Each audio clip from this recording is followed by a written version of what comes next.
Pipiltin Cocoa has done well to export and introduce Indonesian chocolate to the world. And to know more about this, we are connected with Pipiltin Cocoa co-founder Tissa Aunilla. Hello, good afternoon, Tissa. Thank you so much for joining us this afternoon. So let's get right into it. We're just going to talk about chocolate. Everyone's excited here. So as we know, Indonesia is both a coffee and chocolate producer. What makes Indonesian chocolate different from those of other countries?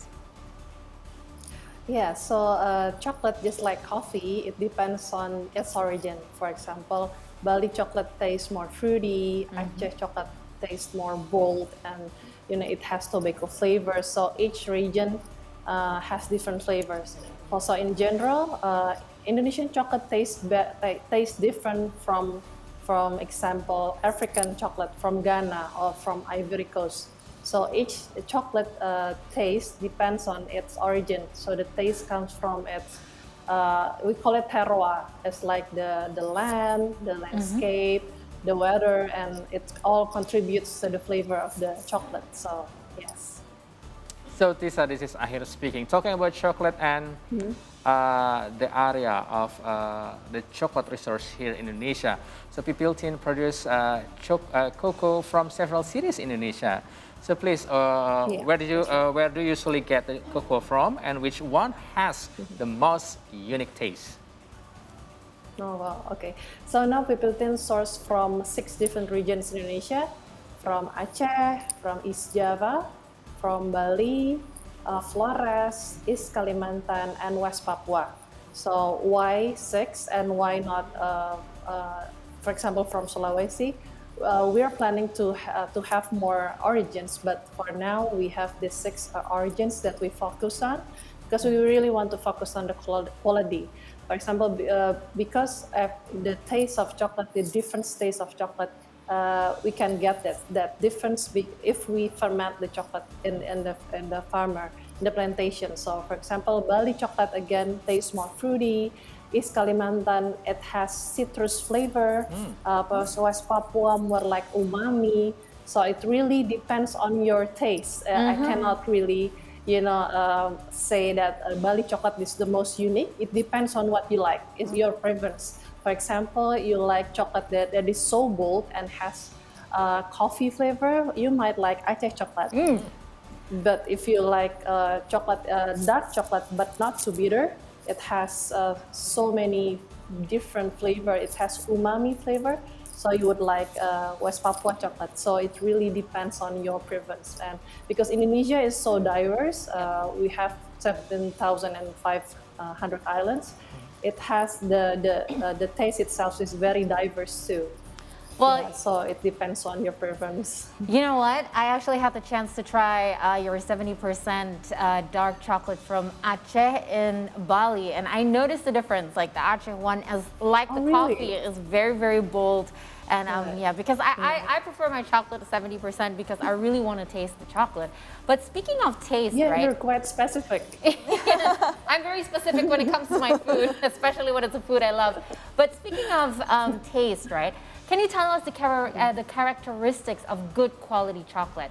What characteristics does good quality chocolate or cocoa have to have? Okay, good quality chocolate. So in the market, we have 2 types of chocolate. We call it couverture, it's a real chocolate, and compound. Compound is when the chocolate is mixed with vegetable oil. So basically, if you press cocoa beans, it has 50% cocoa butter and 50% of the powder. So the cocoa butter in the chocolate, they also use for cosmetics, for lipstick, for moisturizer. So that's why the price is pretty high. That's why many chocolate producers substitute the cocoa butter with vegetable oil to reduce the price. So there's 2 kinds of market for chocolate. The first one is couverture with no additional vegetable oil, and the other one is compound. For now, Pipiltin only produce the couverture because again we want to introduce the different, distinctive flavor of Indonesian chocolate. Yes. All right, Tissa, now let's talk more about Pipiltin. So last month, Pipiltin had a program called Program 1000 Bibit untuk Petani. So that would be 1,000 seeds for the farmers. Tell us more about it. Yeah, so as mentioned, Indonesia was the third largest producer in the world. Now we are actually number six. It's not the third anymore, but we are the sixth largest producer in the world. So it's decreasing. There's a lot of issue to the decreasing of from 3 to number 6. But the importance is there's so many old trees, cocoa trees in Indonesia. So replanting is very important.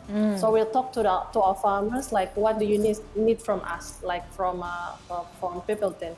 And they said, we need the seeds, the cocoa seeds. We need to replant our the plants are already old. So that's why we are having this program 1000 Bibit. We want to raise awareness also to our customers. So if you buy the chocolate, you can also contribute the seeds to the farmers, so they can replant the cocoa trees. The result is very good. We completed the program, the campaign, and we already delivered the 1,000 seeds to the farmers in Tabanan, Bali. Wow, that's Right. amazing. So it's a quite it's a big news for me. From 3 to 6 largest producer of cocoa or chocolates. Maybe you can tell us first, who is the big 5 right now? So it's Ghana, Ivory Coast, Peru, Cameroon. I don't remember the exact rank, but we are number 6 now. So But usually the first one being Ghana, and then Ivory Coast, then Indonesia. But then, yeah, we are number 6 because between us there's Peru, Cameroon, and I forgot the other one. So mostly Yeah, it's so, from African it's- countries and Latin America countries, yeah? Yes. So let's Sure, talk more about compound and how do I say it? The origin one? Couverture. Right. Couverture, yeah. Yeah, so some supermarkets, of course, sells more to compound chocolate, yeah? Not the real chocolate. So actually, how can we tell if it's the real chocolate? How we differentiate it when we are in the market? Yeah. Right. You can see the ingredients like behind the products, or you can see all of the ingredients. And if you see cocoa butter, it means couverture. But if Right. you see like vegetable oil, it means compound. But sometimes they also mix the cocoa butter with the vegetable oil, so they want to to have like certain price. So yeah, you need to just read the ingredients of the chocolates behind, on the back of the packaging usually. Right. So beside of by checking the information of the packaging, is there any simple way to differentiate by tasting it between the couverture and there's compound? big difference. Yeah, big difference on the taste. So the cocoa butter, it has different melting temperature compared to the vegetable oil. So when you eat real chocolate, the couverture, it will easily melt in your mouth because it has the melting degree is almost the same as our body temperature. But if you eat compound chocolate, you actually need to chew it first because it will not easily melt in our mouth because it has different melting in degree with the cocoa butter. So this one thing you can differentiate. And the other thing is, if you see the ingredients is also chocolate and sugar, but you can taste like different layers, even though you don't know what it is, but you can taste like different layers. Sometimes there's citrus, sometimes there maybe a nutmeg or spices without any ingredients added in the chocolate. It means it's couverture chocolate, because in compound chocolate, the taste will be very mild. It's only cocoa and milk or cocoa and sugar, that's it. Except if they're adding orange and everything, and you can see in the ingredients of the packaging, you see additional flavors. Then the flavors comes from the additional flavors, not the chocolate. So yeah, the couverture chocolate, real chocolate, is more complex. The taste is way more complex than the compound chocolate, without adding anything to the chocolate. You know, that's the reason why I love chocolate. Just like coffee and wine, like good chocolate, you can really taste, and that's why I love chocolate. And people always think that chocolate has to be sweet, right? But I actually enjoy 70% up because of exactly that. Now, Pipiltin Cocoa has exported products to the world as well, and deservingly so. Tell us more about it and how are your plans to expand and introduce Indonesian chocolates to the world? Right. So we first exported our chocolate to Japan about 5 years ago, and then gradually we started exporting to Singapore, to Malaysia, and to Russia, and recently to Switzerland actually, but in Switzerland very small amount, because we want to see. It's like people are saying it's like selling fridge in the Antarctic.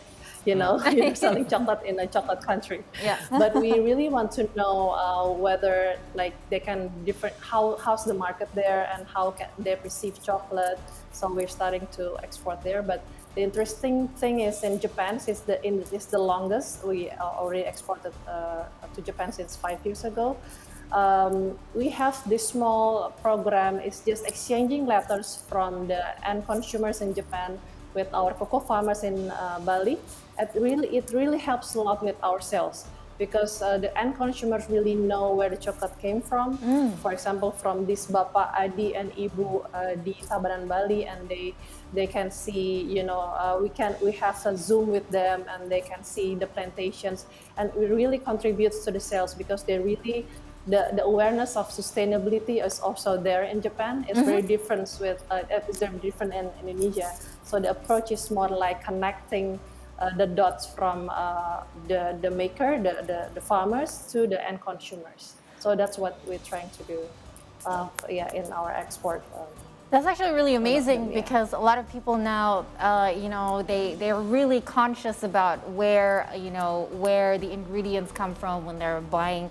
Not just chocolate, but just about anything, especially commodities like luxury commodities. I always say that chocolate is food that is a luxury commodity, like coffee and tea, because it's an affordable luxury. Exactly.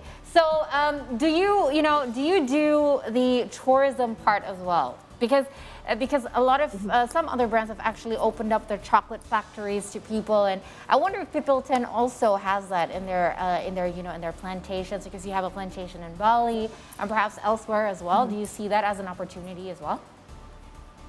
Yeah. So actually, we don't have a plantation in Bali, but we're working with the farmers there. But all the processing is in Jakarta. So we source the chocolate from Bali, and then we process it here. So yes, we do have like a chocolate factory in Jakarta. I think we're the only chocolate factory in Jakarta, I think.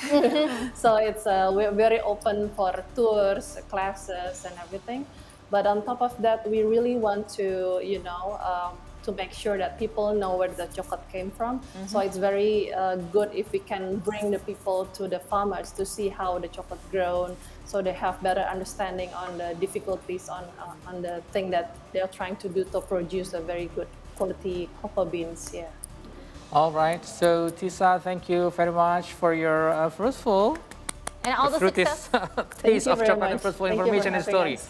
about chocolate, Indonesian chocolate, Thank and you. more success for you for bringing Indonesian chocolate to the world. Thank you very much, Tissa. Bye. And for you, thank you very much. Bye-bye.